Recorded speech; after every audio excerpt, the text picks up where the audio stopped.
धन्यवाद उपसभापति महोदया। मैडम,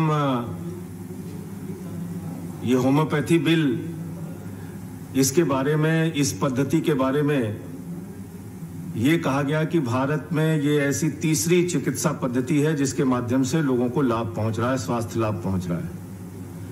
और आयुष मंत्रालय की रिपोर्ट है मैडम कि 26.3% की दर से प्रतिवर्ष इस चिकित्सा पद्धति का ग्रोथ हो रहा है, यानी होम्योपैथी को अपनाने की जो स्वीकार्यता है वो 26.3% हर साल हिंदुस्तान में बढ़ रही है।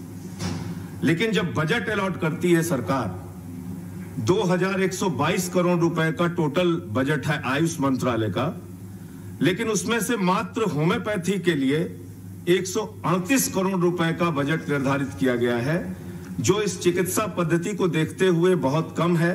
इस बजट को बढ़ाया जाना चाहिए। जो सरकारी अस्पताल हैं देश में होम्योपैथी के, वो 207 की संख्या में है।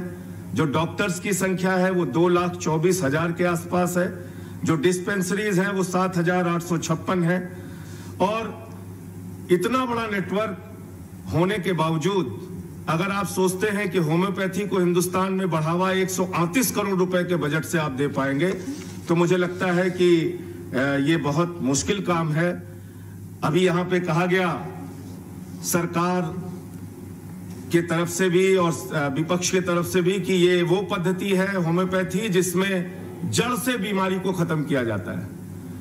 और ये ऐसी होम्योपैथी, ऐसी विधा है जिसमें मीठी गोली दी जाती है मैडम। तो ये सरकार भी मीठी गोली देके हिंदुस्तान में जड़ से सारी चीजों को खत्म करने पे लगी हुई है। वो चाहे सरकारी नौकरियां हो, जड़ से खत्म हो रही हैं। हिंदुस्तान में रोजगार जड़ से खत्म हो रहा है। हिंदुस्तान में नफरत की राजनीति लगातार बढ़ रही है। तो जो ये सरकार के काम करने की पद्धति है, होम्योपैथी की तरह मीठी गोली देके, झूठे वादे करके, बस मैं खत्म कर रहा हूं मैडम, झूठे वादे करके देश को गुमराह करके जड़ से सारी चीजों को खत्म करना। और आज मैं मैडम आपके सामने बोल पा रहा हूं, मेरा सौभाग्य है। आपको इस चेयर पे देख के मुझे प्रसन्नता हो रही है। लेकिन इस सरकार ने इस काबिल भी शायद मुझे नहीं छोड़ा है, और हो सकता है कि 4 दिन बाद मैं जेल में दिखूं। देशद्रोह का मुकदमा लगा दिया मैडम, देशद्रोह का मुकदमा।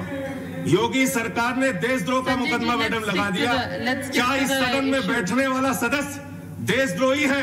मैं इस सरकार से पूछना चाहता हूं, अगर मैडम हम देशद्रोही हैं तो मुझे उठा के जेल में डाल दिया जाए।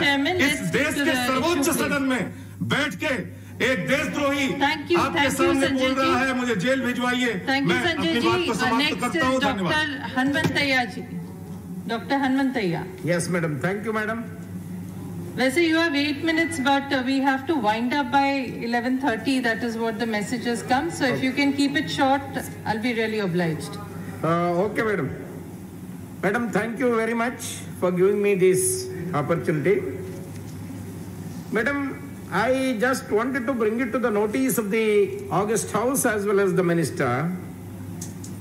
Sir, from 2014, you have brought about 7 ordinances in spite of Parliament running regularly. Of course, this COVID